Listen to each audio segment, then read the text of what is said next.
இந்த ஒரு வசனத்தை மட்டும் குர்ஆனில் திறந்து படியுங்கள், உங்கள் உள்ளம் அல்லாஹுடைய அன்பால் நிரம்பும் இன்ஷா அல்லாஹ். எந்த வசனம்? குறிப்பெடுத்துக் கொள்ளுங்கள். எல்லோரும் ஒரு பேப்பரை எடுத்து அந்த பெண்ணை வைத்து அதில் எழுதுங்கள் அந்த வசனத்தை.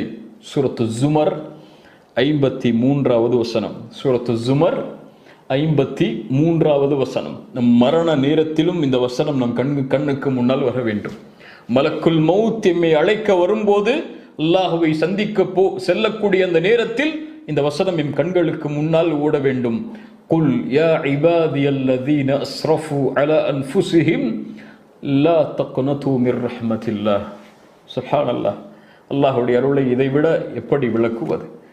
வரம்பு மீறி தங்களுக்கு தாங்களே அநீதம் செய்து, அஸ்ரஃபு வீணடித்து தங்களையே வரம்பு மீறி பாவம் செய்த என் அடியார்களே,